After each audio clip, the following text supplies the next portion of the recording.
The alien has spoken, and he just sent a serious message.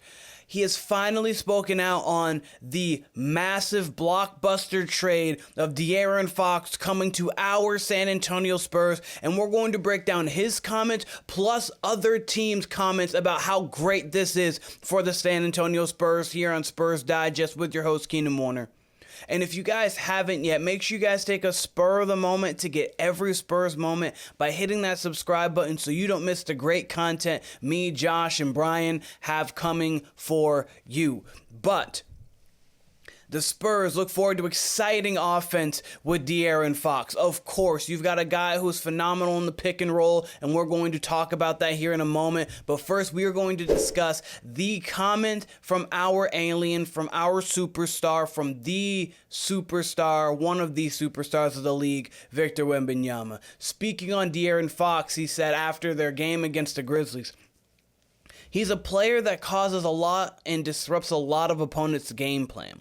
I've actually played against him a fair amount of time already, and it's somebody that you cannot forget about on defense for 1 second or he'll go by you. Absolutely. Fox is one of the fastest people end-to-end with the ball in his hands, and his first step is elite.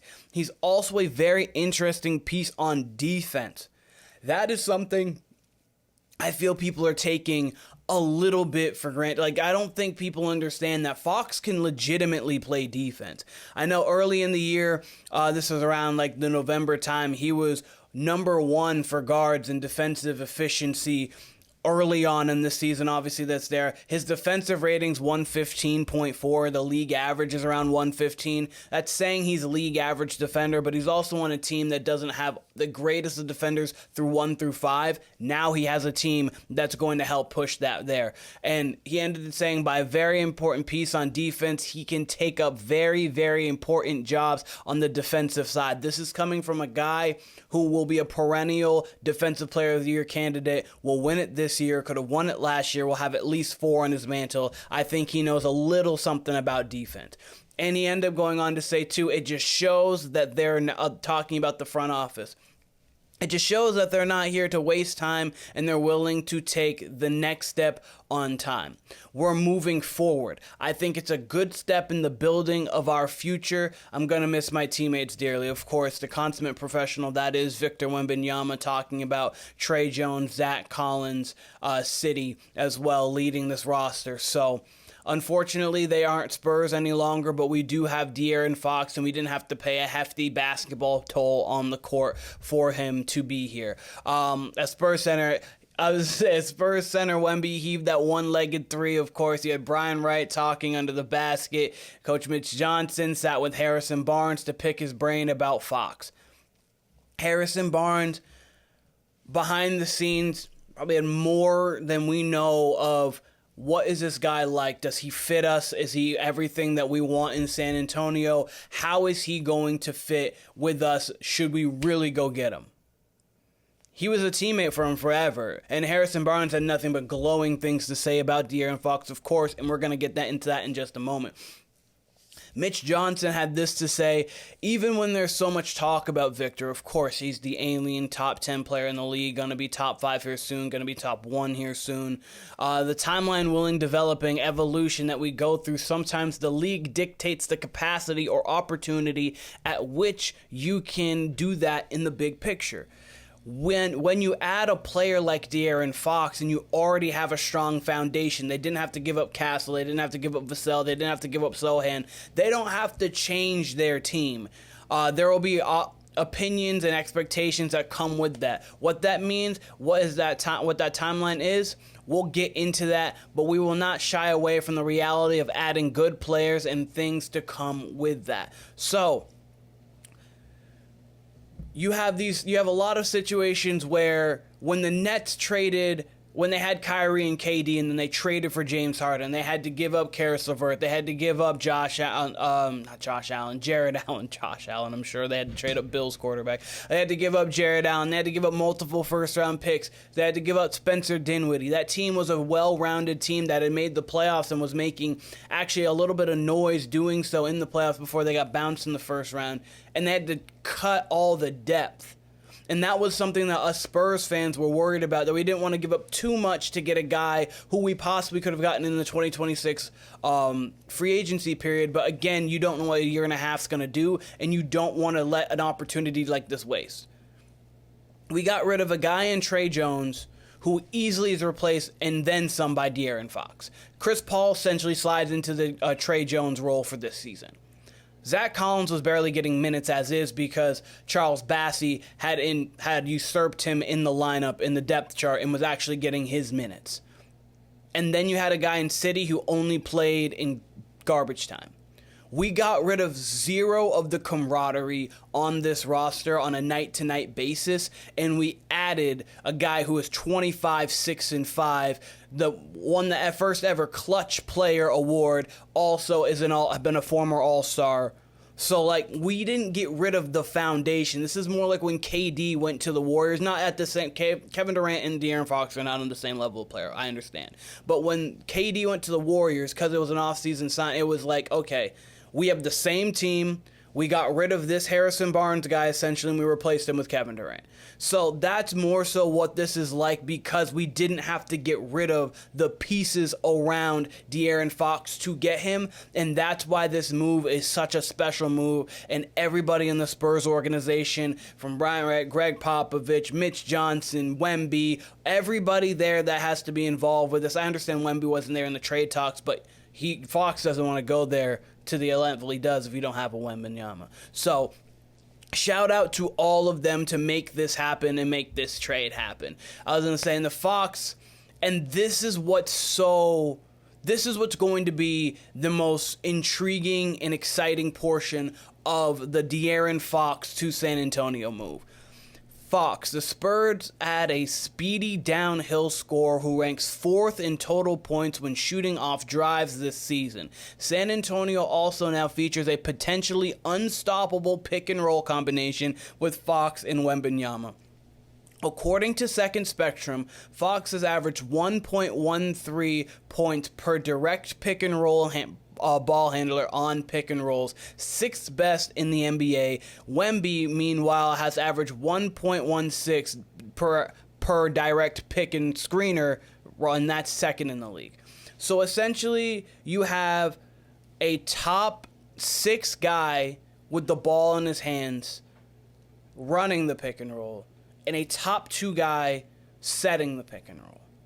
That's just setting for to be the best P&R duo in the league. It's gonna look like the modern day Stockton Malone. Like, you're gonna have a guy who can stretch out, shoot it from 3, a guy who can get into the paint. When they learn exactly how to play off of each other and exactly what they like, the league is going to be terrified and scared, because what are you going to do? You can't hedge. You have a guy in Wemby who gonna get into a situation where you can shoot a 3 or get into the post. You can't switch, because you either have a small guy on Fox or a small guy on Wemby or a big guy on Fox, and Fox is either gonna go by and Wemby's just gonna post him up or do whatever he wants to. There's no way you can defend this accurately. I mean, when you're talking about it, you have a guy in Chris Paul who is talking about this. He said that's a no-brainer. You bring somebody in like that who's been an all-star and knows what it takes to win. He commands a double team a lot of times, especially in transition. You can't double, and then now you're going to have pieces off of that. The Spurs just need a shooter, and once they get an extra shooter who can play 20 minutes a game, it's going to be lights out. That and a backup big, but you know what? That's not even the biggest of concern. And I was speaking about Harrison Barnes before. He had a lot to say on this move. He knows Fox better than anyone else in this organization, and he spoke on the basketball speaks for itself. Of course it does. He's an elite point guard, elite player in this league, dynamic scorer. He's a great person, a family man, a Texas kid. More importantly, I think he's a high character individual. One of the things I was most impressed with when I first came to San Antonio was everybody being high character in this organization from top down. I think he fits that mold. I think the best is yet to come for him. This is coming from a Harrison Barnes who's been around champions. He was with Steve Kerr. He was with Klay Thompson, Steph Curry. that Bob Myers, that entire Warriors organization that breeds high class. He's been obviously to Sacramento. He was around Mike Brown. He was around the Sacramento Kings. Obviously Malik Monk, Domantas Sabonis. He's a Fox, the high character guy. And then he comes to a San Antonio spot, which has only been known for high character and high class. That is the biggest praise out of all of it to me. That's bigger than the basketball. That's bigger than he's an elite player. We've seen elite players come and go. But the fact that he's a family man, a Texas kid, and a high character guy, that alone lets me know that the Spurs made the right decision with this, as we all know. And that lets me know that this Spurs team is only going up. They're only going to go up. Because when you have a guy who's averaging 25, 6, and 5, only 27 years of age, the Spurs are 9-11 in clutch games this year. This guy won the clutch player of the year the first year we ever had it. If there's going to be a guy who can help you down the stretch, it's him. And I'm going to repeat what I had said on a previous video, I believe 2 videos ago. Or actually last video, I think. When you're talking about the how to build a champion, there's the big 3 route. You have your top 3 and then you fill it with role players. You have the every now and again 2011 Mavericks. You have a star and then a bunch of complementary pieces that work so well together. You get hot. You have the same thing when you're talking about the Pistons in 04. Like, you have these situations, these outliers. But the true way, if you keep going back through NBA history, for the most part, if you don't have your big 3, superstar, secondary star, third player who can win you a game, especially offensively, glue guy, 8-9 deep. The Spurs have checked off every single one of those boxes now. Wemby, your superstar. You have De'Aaron Fox, your secondary star. You have Devin Vassell, a guy who can win you a game, a great third option. You've got Jeremy Sochan, your glue guy. You have a bench from Chris Paul on this roster specifically, and we'll see what happens in the years to come. But Chris Paul, Harrison Barnes, Sham Penny, Keldon Johnson, Charles Bassey. You've got all those guys. And again, I didn't mention Stephon Castle, who's the X factor, who can become that third player like Vassell is, who truly could become that second player like De'Aaron Fox is. They have that all right now. They need another shooter and players to develop, and this team will be a perennial contender for the next half decade to decade, because they start with that guy, and they got a guy in De'Aaron Fox who's only 27 years old. But let me know what you guys think in the comments about Wemby's comments, about Barnes, Chris Paul, Mitch Johnson, and the rest of the team. And I want to know, from a personal, of your opinions, what are you most excited about to see with De'Aaron Fox? Is it the pick and roll? Is it how they work defensively? Is it him in transition? Is it how they can compete with these high-level teams? I want to know what your guys' thoughts are on that. But again, this has been Spurs Digest with your host, Keenan Warner. I appreciate everyone here, everyone who tunes in to us and who's been growing with this channel for the last 6-7 months. I appreciate you guys. I'll be seeing you guys very soon.